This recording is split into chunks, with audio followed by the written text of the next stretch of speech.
Hello, beach friends.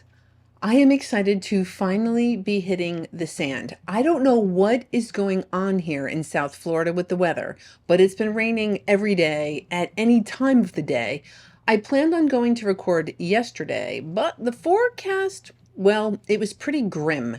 And when my alarm went off at 5:30 a.m. and I checked the radar, well, I decided to save my nerves from the whole fear of lightning thing and just try my luck another day. So we're here today at Fort Myers Beach post renourishment to see what might show up.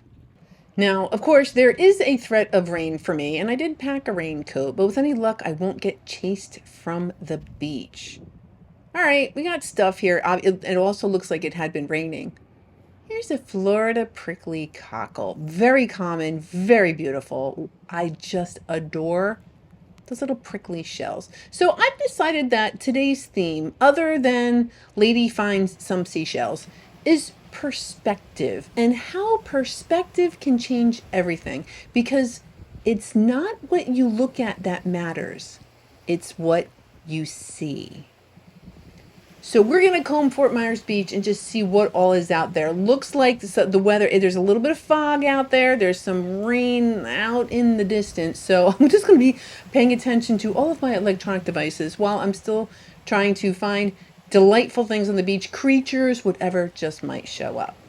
You know, it sure would be nice if I could control what shows up on the beach, but as many times as I've placed my order, I get what I get. So that is a variable coquina, and so is this. Beautiful, really colorful, and they're all different variable coquinas. We learned that a couple weeks ago. The reason that they're all different colors is that so birds don't really identify the patterns, and it makes it a little bit harder for them to be spotted and eaten. So there's not much in the water. I'm going to head over here to kind of like the rack line, see if there's anything up here. All right, that's a piece of a horse conch. Seen better days. Yep, evidence that it had been raining at some point. Oh, your crossbarred Venus clam, probably the most common seashell on the beach. And not unusual, you would find the common things.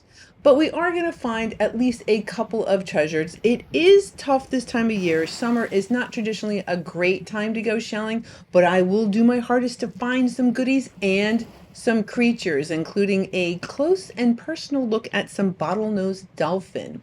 So if you're ready to see what all is out there for us today, let's go to the beach.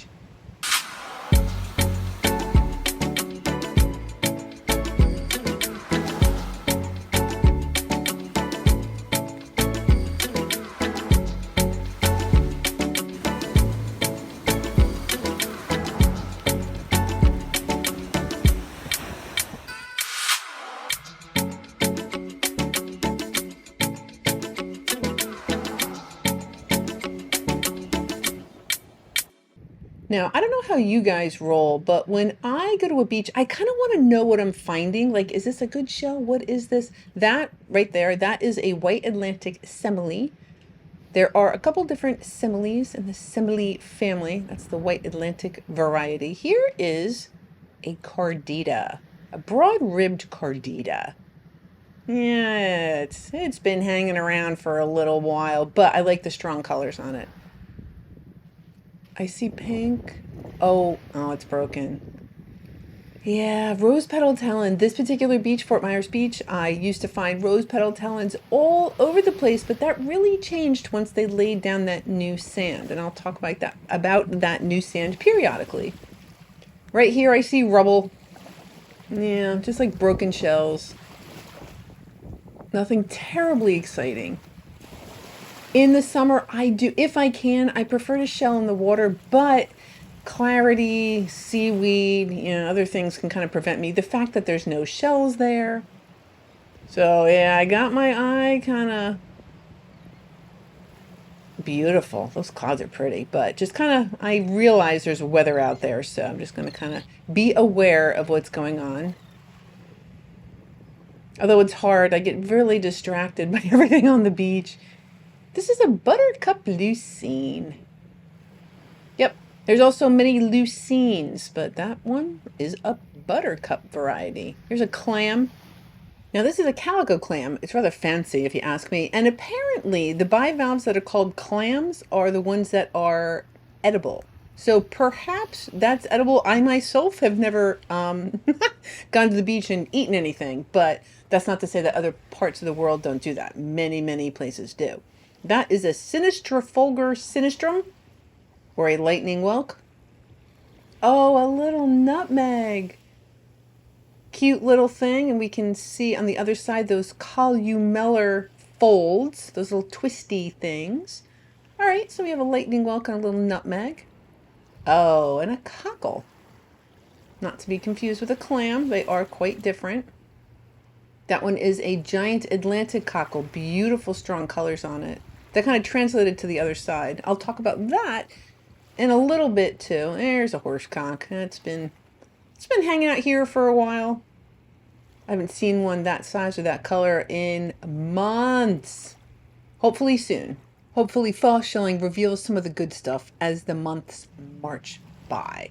That is a lettered olive. Beautiful, pointy, and glossy. It's a fine find. All right, that's a pear whelk. It is missing its bottom, so I'm not going to hold on to that. But that lightning whelk, the lettered olive, I'm going to hold on to that. Oh, there's another nutmeg, and you can really see those folds now. Really neat. I call those peekaboo shells. You can kind of peek inside. It's kind of neat. All right, so a couple little things. I've often stated that this is my favorite beach. It's changed a lot, though. There's a lot of sand here that didn't used to be here, and it really just kind of changed the profile of the beach and what is showing up. So it's going to be a while before it really kind of settles down, in my opinion. This is a calico scallop. Gorgeous little thing with that little fleck of orange. Lovely. So yeah, this beach has gone through many changes. Wow. So that building on the left, that's the one I used to battle with at high tide. Not anymore. So there wasn't a whole lot there, just kind of grit, but look at this little thing. I don't know what it is. It's a toss between a Gulf oyster drill and a rib cantharus. I just can't tell. It's adorable. I'll be holding on to that. And that's it. Yeah, it's just grit. I'm sometimes hope that there'll be like little tiny shells in there, but I found one. So yeah, this beach has changed a lot. Oh look, this is also where I found my first sand dollar here at Fort Myers Beach, probably right about this area. Lovely little 5-hole keyhole sand dollar. They are just terrific. I hope I never tire of picking them up. I do. I still think it's kind of magical. Here is a turkey wing or a zigzag arc. Arcs are another kind of family of seashells. Jingle!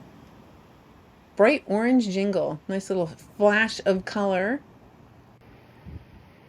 Buried treasure. Another turkey wing. Wow, that is in great shape. They're funky. Kind of, yeah. The older they get, they don't fare well the older they get.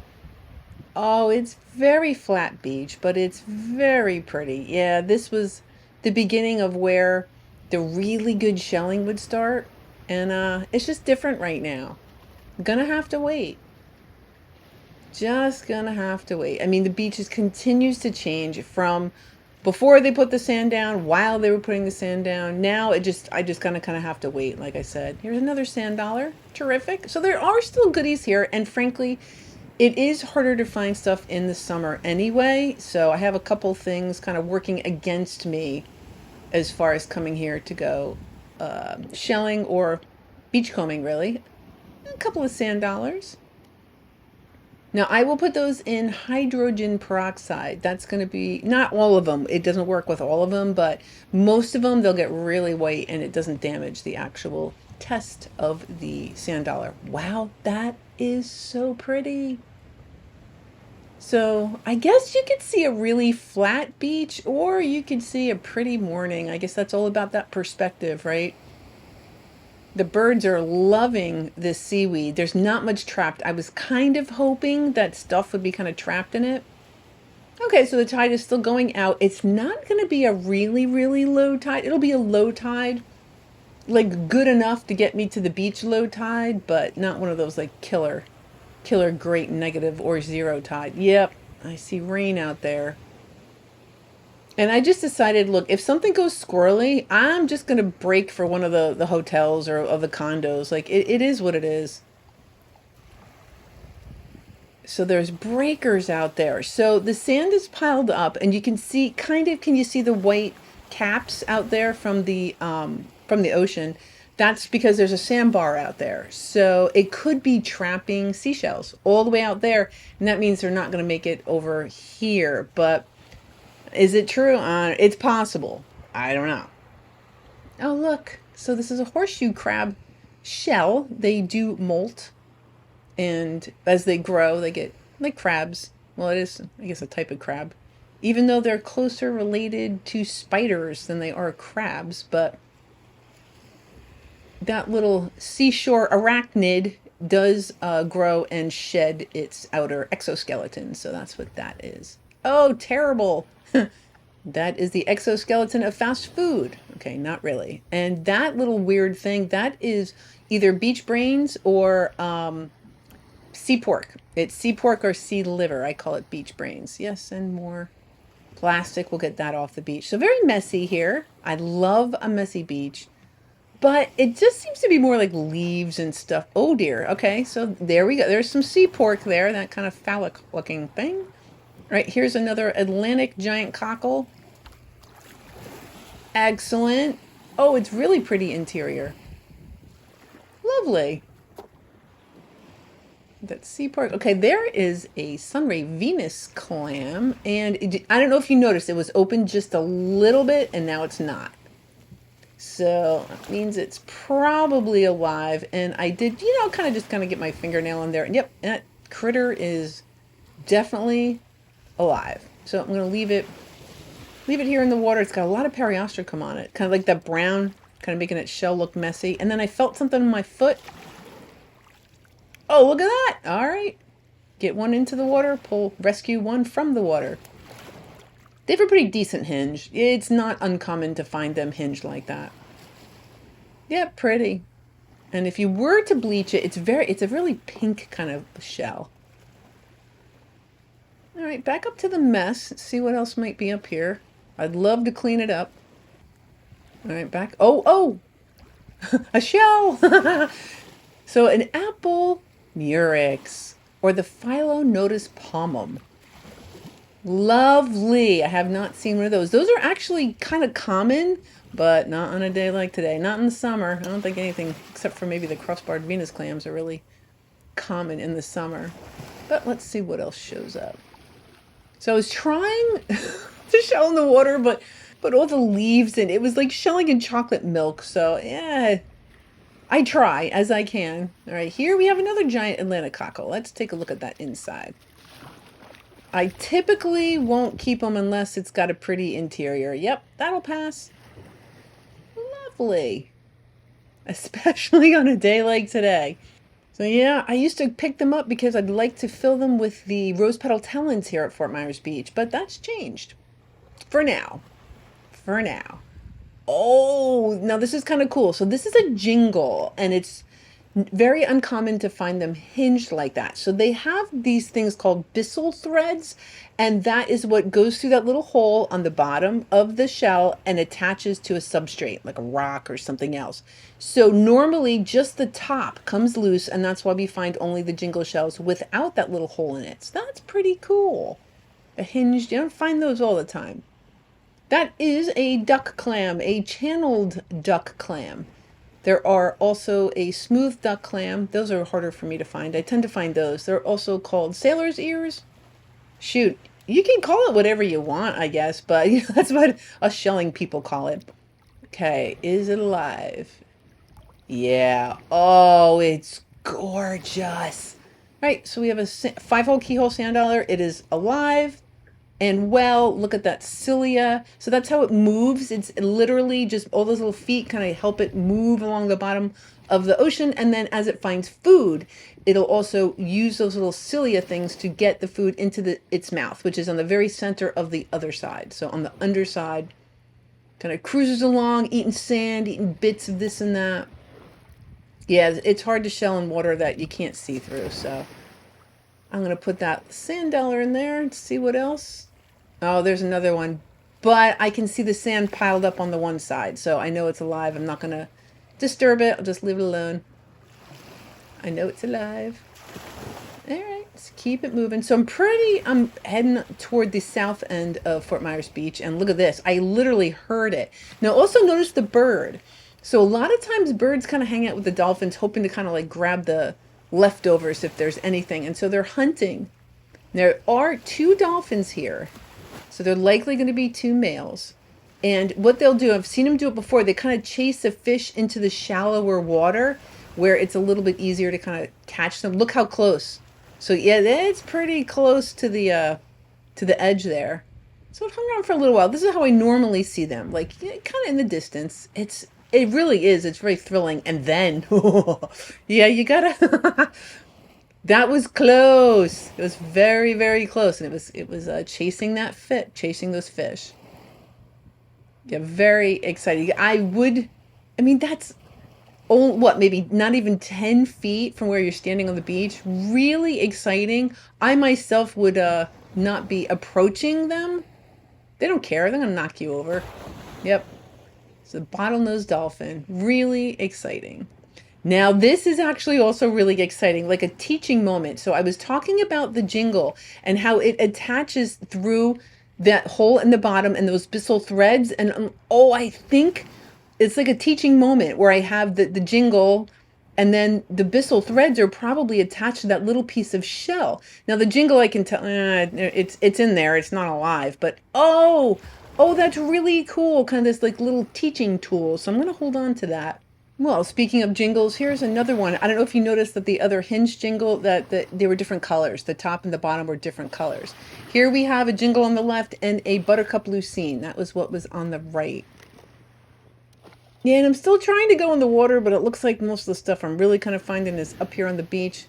Cross-barred Venus clam. That is not something I say often.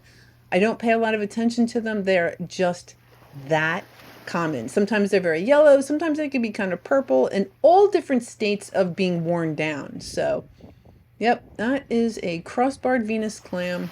I'll try to do a better job in also pointing out the things that are very, very, very common. We've already talked about this, the Sunray Venus clam. I guess you could eat those.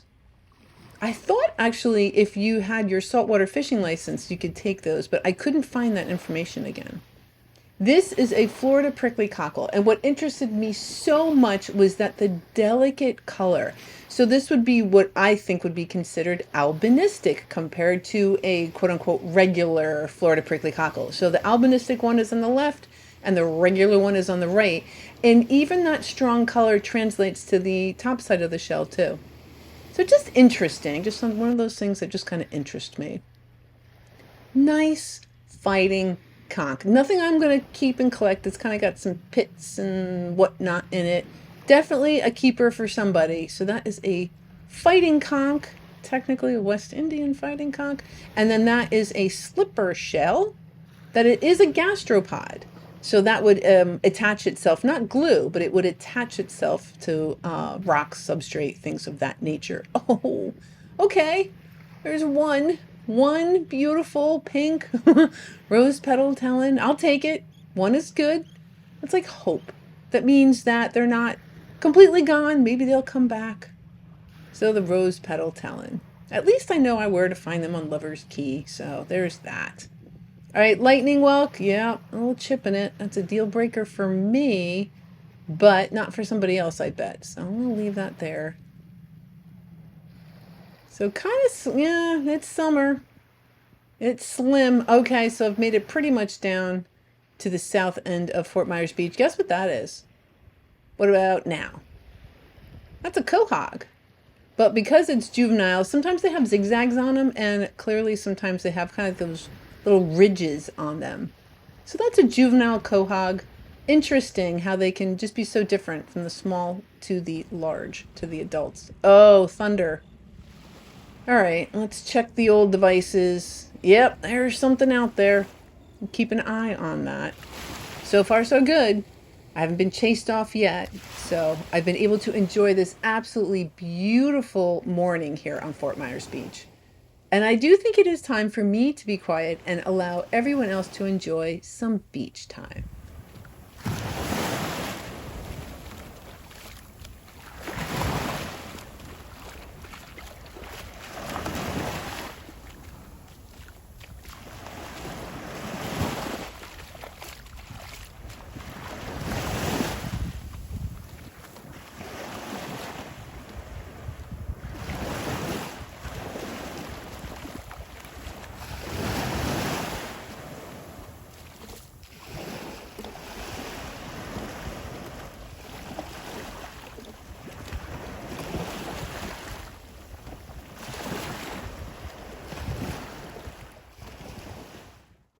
Now, I don't have any sponsors. I would love a sponsor, but the people that kind of reach out, it just doesn't make sense. I don't think you guys want to hear about carbon monoxide detectors.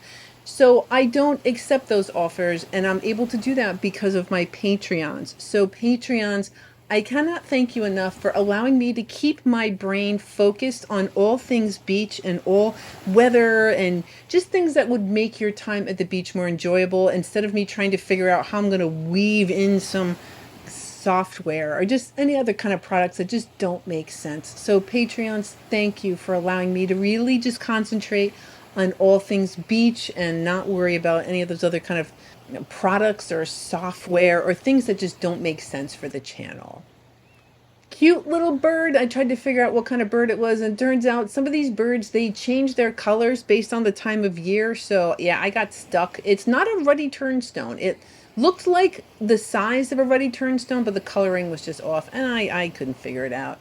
That's another thing. Just because you come to the beach, I get to see these birds a lot, and ugh, garbage. We'll take that off. And I just kind of by happenstance, I get to learn. I did another check on the weather. There was no lightning. So that My Lightning Tracker is a great app to have. They are not a sponsor. I'm just telling you that because it is an excellent thing to have on you. Keeps you safe. All right, this is a live banded tulip. Hello, little creature. Yep. So you are living, nice looking shell. Just kind of tuck you in. Leave you be. Kind of surprising. I've only seen one. Actually, now that I think of it, it's not all that surprising. The tide was low today, but it was only at about 0.2, so it wasn't like super low. That building, that's the one that I've done battle with, and we are many, many yards away from it now. So that's what that renourishment did. Kind of keep the keep the beach from not being in someone's living room. But it obviously, it changes everything. Oh, here's another bird. Here's a little snowy egret. And I wanted to know if it was an adult or a juvenile. And it's an adult. The juveniles have a yellow stripe running up the back of its leg. And there was no stripe. So that, again, is just one of those things. And I just happen to be kind of curious by nature. Now, the spiny jewel box, all right, this one does not have a purple interior. What is interesting about these, well, many things, frankly, but they will, when they're juveniles, they'll glue themselves to substrates and hang out there just like the kitten paws. So in addition to the jingles, there's a whole bunch of other things that can produce that kind of like marine glue. Calico scallop. We haven't found many of those today, just a couple. That one happens to be quite pretty. Kind of a typical color. The other valve would be completely different. Not the same, just real pretty. Calico scallop. Oh yeah, it's raining. It's raining, but just barely. And there's no lightning, so the rain is not a big deal at all. It's that lightning. We are not the lightning capital of the world, but we are here in Florida, the lightning capital of the United States. So always good to be aware of your surroundings. Now, this rose petal talon, I'm going to keep it. It's discolored. It probably has been buried for a little while. But I do love just seeing those signs that my camera will focus and the signs that the beach will maybe one day return to its former glory. Now, check this out. Do you remember that shell from the beginning of the video? Yep, that is literally the same broken pear whelk I had picked up. So I guess nobody else kind of picked it up either. And it goes to show you there really weren't that many people. There was a couple beachcombers. Not many, though. Look at this. Yeah, it's a crown conch. It's broken, clearly. I do absolutely love those shells. I'll tell you about that at the end of the video. Okay, we have, yep, lettered olive. Yep, not going to pass the quality test for me. I'm a little bit picky. Been doing this for a little while. Oh, a colorful moon snail. So we do call this a colorful moon snail. They are a member of the moon snail family, just like the shark eye. But we call the shark eye a shark eye. I guess you could call it an uncolorful moon snail, but yeah, the middle, the kind of the eye of that shell is a little broken. That's okay. I'm pretty excited just to find a shell. Yay. All right, here is a fighting conch, a juvenile. Oh, it's broken. Ah, well, doesn't change the fact that that is still a juvenile fighting conch. Perhaps someone else would like to add that to their collection. Oh, here's another calico scallop with that lovely little orange like stripe running up the front. And I guess there's two other ones too. Lovely. Okay, guess what that is? It's just a piece of shell. Very, very pitted. Been here a while. I was trying to figure out because it's probably either, I was going to go like lightning whelk or horse conch, but I guess it could be a clam, a quahog or something. So I don't know. It's a piece of shell. There's some coquinas. Pretty, of the blue and purple variety. The variable coquinas. So those are relatively common. Sometimes I pick them up, sometimes I don't. It just depends. On a day like today, I'm picking them up. Okay, so another teaching moment. So this is a paper fig. Look at so it started that size, and then the animal just continued to build and build and build onto the shell. Oh, isn't that cool? So you can kind of see the juvenile version and what would have been the adult version. I just think that that's kind of cool. Nerding out a little bit. Yeah, yeah. Oh, so, okay, so I was picking up the variable coquinas, and then I saw this limpet. Now, the limpet's broken, but it really just kind of reminded me, stay curious, check things out. Half the time I find something good, it's because I was looking for something else. So just, yeah, stay curious. A jujube top snail. Lovely. It's been a while since I've said top snail, too. I haven't found one in a while. Oh, another variable coquina. All right, another couple of keepers. Now here is a pointed Venus clam. Lovely. Wait a minute. It's broken. Yep, that sure is. They're hardy little shells, but apparently they can be broken. So that is a pointed Venus clam. Neato. Oh, there's a shark eye. A false shark eye. So this is a shark eye moon snail. It's a little beat up. All right, that hole in it is countersunk. So it's very likely another shark eye was trying to snack on this one. Yeah, they're cannibals. Absolute brutal. So that's a shark eye. We're going to leave that for someone else as I make my way back from whence I came. But at least I did not get chased off the beach. It rained a little bit, but no big deal. And a lovely sand dollar to remember my time here at Fort Myers Beach. Lovely. So there wasn't, it is summer. It is what it is. There's a couple of goodies, but I still was really grateful to, at least come to the beach when it was kind of low tide. And I managed to kind of sneak a visit in between these storms. Now, I did take a little bit of garbage off the beach, 1.75 ounces, but that means in total, I have removed a little over 81 pounds of garbage from our beaches. And there were a couple of seashells, a couple of goodies. We did have some sand dollars. Not all of them made it. That one did break, and inside it are little grinding plates that we call doves. So that didn't make it, but still kind of pretty. Then we also have the spiny jewel box there on the left. On the right, there is the buttercup lucine, some of those Atlantic white similes. There is the lettered olive, the turkey wings, the variable coquinas, and then I did grab a couple of those crossbarred Venus clams and jingles. There's some broad-ribbed carditas, some calico scallops. There's some slipper snails, including some spiny slipper snails, spotted slipper snails, and then there's some sunray Venus clams, the Atlantic giant cockles. There's a surf clam up there too, kitten paws, rose petal talons, both pink and white, calico clam. There is on top the Florida prickly cockles, and then there was that colorful moon snail, the nutmegs, and that lightning whelk. I think that's everything. Oh, there's a quahog there too. And then my favorites, I liked the teaching pieces. Unfortunately, the one had some barnacles on it and they weren't viable, but still, I don't really like that. But we also had the apple murex, this little mystery shell, and the rose petal talon. And I realized it doesn't seem like a whole lot, but there were 25 different species of shells I was able to find. Hopefully, fingers crossed, the next time I go to the beach, there'll be a little bit more. Now, the next hunt I'm going on is very specific. I'm going down to Everglades City to look for crown conchs. At least that's the plan. So fingers crossed that comes to fruition. Until then, I hope you have yourself a great week and I will see you again next Sunday.